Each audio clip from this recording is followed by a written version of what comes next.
आज आम बनवाई जाऊे गोटे नुआ स्टाइल रे बैगण भजा जोटा कि देखापी जी सुंदर खायापी बहुत ही टेस्टी लगी था। आईटा बहुत कम समय रे बनी जाए। आपण या भात हो कि रुटी सहित जहाँ सहित खाइले भी बहुत ही टेस्टी लगी था।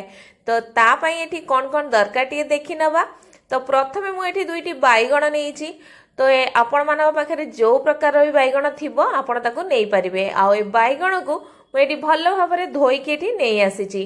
तो एबे आमे कौन करिबा ना ये जो बैगण को एमती मझिरु दुई खंड करिबा जेमती कि ता डेम्फो सहित भी हमर दुई खंड हबो।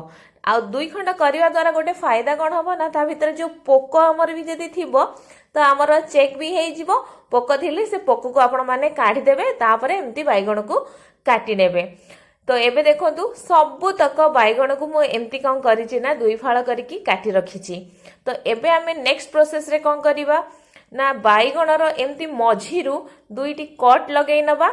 आउ एमती देखिए तापरे मु एई भलिया भाबरे मध्य ताको चारि कोण करिकी मु एमती काटी रखिछि। जा फଳରେ कोण हबो ना बैगणटा हमर सिझिया पई कम समय नबो जेतो टिए बड़ साइज रो आमे नै जे आउ ता भितरे मसला गुडा पुरेले ना बहुत ही बढ़िया लागिबो। तो एठी देखिबे सब तक मु सेमती काटी रखिछि। तापरे गोटे प्लेट नबा सेतरे मु दे दोछि आधा चामच हळदी गुंड आउ स्वाद अनुसार से दे दोछि आधा चामच करिकी लुण। आपण माने जति बैगण नै थिबे ताको देखिकी देबे। ता सहित आधा चामच दे दोछि काश्मीरी लंका गुंड। एबे सबु मसला को आमे कोन करबा ना भल भाबरे मिक्स करनबा। तापरे जो बैगण को आमे एमती काटिकी रखि दिले ना एमती ता ऊपर भल भाबरे आमे घसी नबा बा लगेई नबा।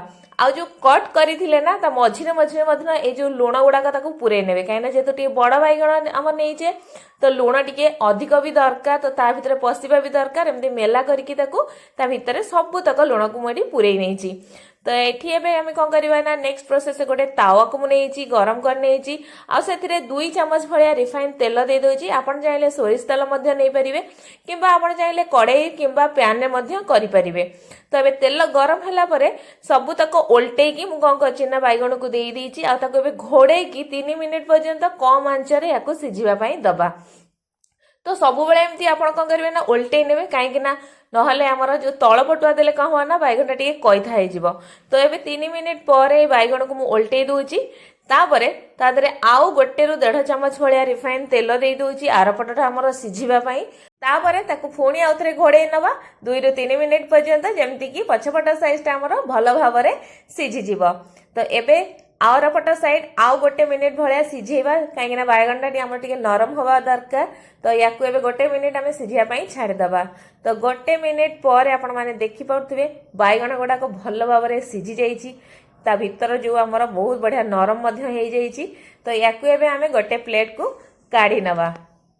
तो एबे नेक्स्ट प्रोसेस रे आमे कोन करबा ना बैगण को आउ टिके टेस्टी बनया पई गोटे कड़ाई को गरम करनबा। आ सेथिरे पाखापाखी गोटे चामच तेल दे दबा माने रिफाइन तेल। आ तो गरम होआ पई हमें छाड़ी दबा। ता भीतर मु एठी आपन को देखौची एठी मु पियाज नेइची जोटा कि लंबा लंबा करिकि नेइची और टिके मोटा साइज रो काटिकि नेइची। एठी मु गोटे बड़ साइज रो पियाज नेइची। आपन एठी बड़ साइज रो पियाज नेबे नल टिके अधिक पियाज नेबे जोटा कि एठी भलो लागिवो। आ तेल गरम होला परे हमें सेथिरे दे देइचे आधा चामच भलिया सोरिष। आ सोरिष फुटी गला परे पियाज को सब तक पकेई देला परे पियाज को हमको एमती भाजियार अच्छी जस्ट टिके हल्का जमी नरम हो बेसी भाजबेनी टे कड़कड़ लगे खायापाई भल लगे। तो ये पियाजटा एबे हमर भाजी आसलानी। तो यही स्टेज रे आमे एबे कौन करिबा ना मु एथरे देई दोची गोटे मुठा ग्रीन मटर। जेते एटा शीत दिन चली ना तो एटा इजिली अवेलेबल मार्केट रे। तो आपण एठी निहाती पकेबे जदी थिबो जदी नथिबो ताले आपण माने स्किप करि परिबे। तो एठी पियाज आ मटर को देखिकी मु अल्प टिके लुण देई देली बेसी लुण पकेबेनी काहे ना आगुर बैगण रे आपण माने पकेइचंती। तो टिके अल्प टिके एथरे हल्दी गुंड आउ टिके राग गुंड एथरे पकेई देला परे बेसी समय नै आकु गोटे मिनिट पर्यंत टिके भल भाबरे आमे भाजी नबा। जेमती कि मटरटा आमे पकेइले ना तो से मटरटा हल्का भाजिया पई आ सेटा तो भाजिया पई बेसी समय लागेनी। तो गोटे मिनिट भाजी सारला परे आमे कोन करिबा ना जो बैगण तक आमे रखिथिले भाजी की एथिरे पकेई दबा।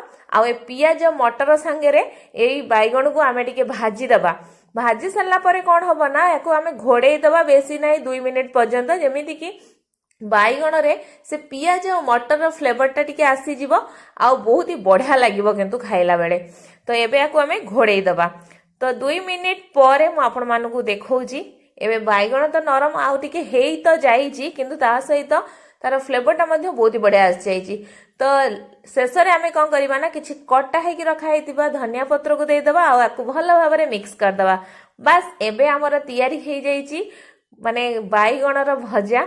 आपको आपण जेमिति भी खातु खाली खातु भात सहित कि रुटी सहित खातु आउ किपरि लागिला आम कमेंट बॉक्स रे कमेंट करी निश्चय जणातु। धन्यवाद।